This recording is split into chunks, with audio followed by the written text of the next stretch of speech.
Hello, and welcome to the first part of the UE4 Game Jam. Um, so, I wanted to show you actually before we get started the itch page. So, I'll just go here so you can actually see the theme and such.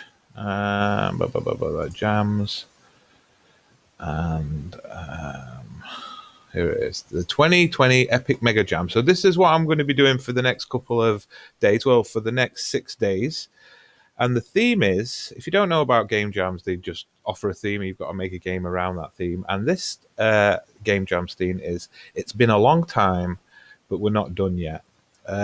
So that got announced last night, and my initial reaction was it's a bit vague, but that could be a good thing because there's lots of different ways you can approach it. So my initial thoughts were around, it's been a long time, so how we're going to incorporate that.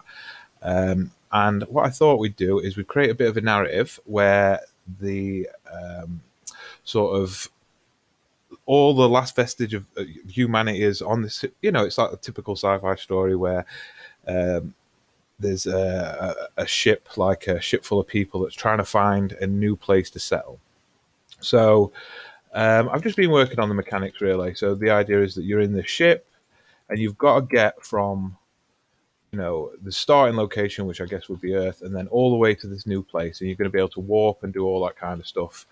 And I think I'm not 100% sure how all that's going to work, but I've just got the ship stuff set up. So, yeah, I'll show you what I've done. Now, all I've got really is um, a so we can start the engine. So if I hit one, we slowly accelerate, and then we can turn. Now you can't move up and down yet, but what I've got planned is that there's going to be sort of three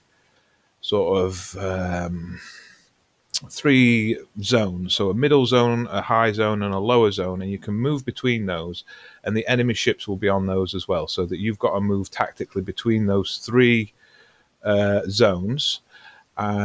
In order to engage all the different enemies and to get to the next sort of warp point, or however that's going to work. Maybe we'll have a timer.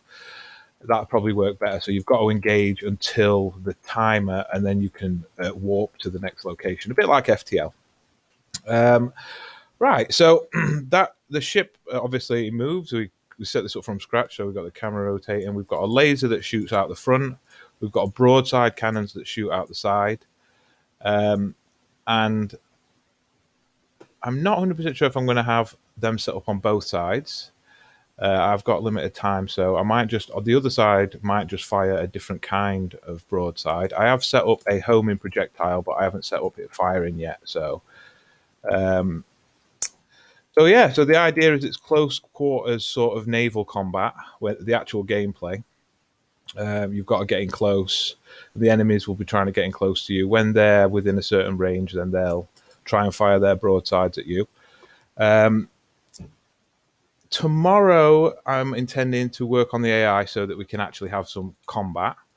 And I'm also going to start limiting everything so that you can only fire a certain amount of broadsides before they need recharging. And tomorrow, I'm probably going to get as much of that working as possible so that we've got the entire game loop for one area anyway, and then we'll warp to the next area. But all that'll be really is loading in different assets.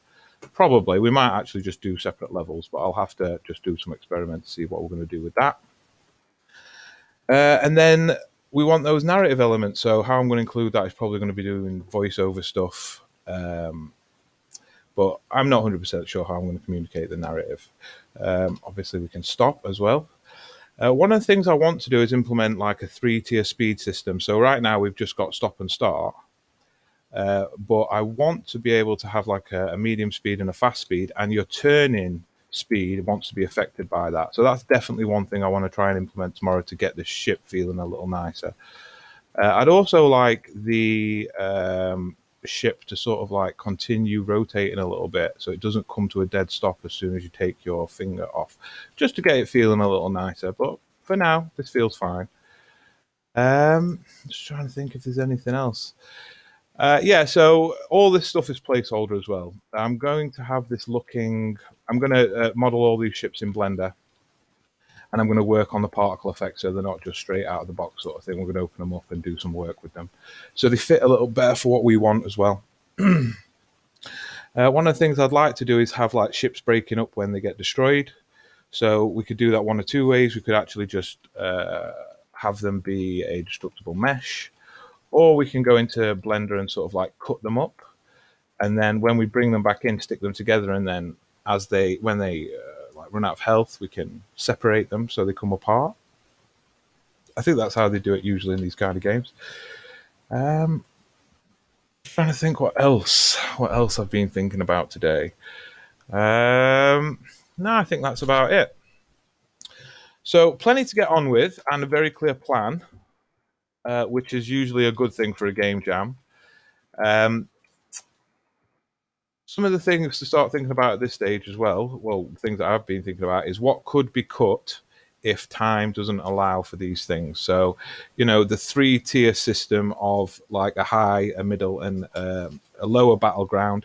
If we don't get time, that's definitely one thing that could be cut, because that's going to be difficult. Well, it might be difficult building into the AI, but it also could be relatively simple if you just use a launch and always set it to be certain increments, because obviously we don't move up and down, so we have to be in line for the combat to work. So yeah, I think that's about it. I mean, as far as I'm concerned, I'm happy with the start. I'm probably going to try and incorporate some kind of shield. I'll show you some of the code. I have set up some variables for tomorrow, so like getting a hull strength set up and a shield. We made a sort of shield wall in the Let's Recreate series where I was recreating my first game. So I'd probably just use a similar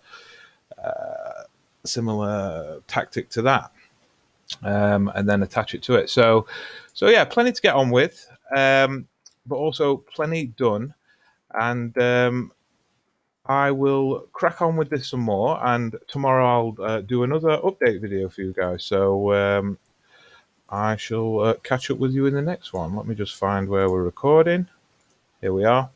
Okay, see you in the next one.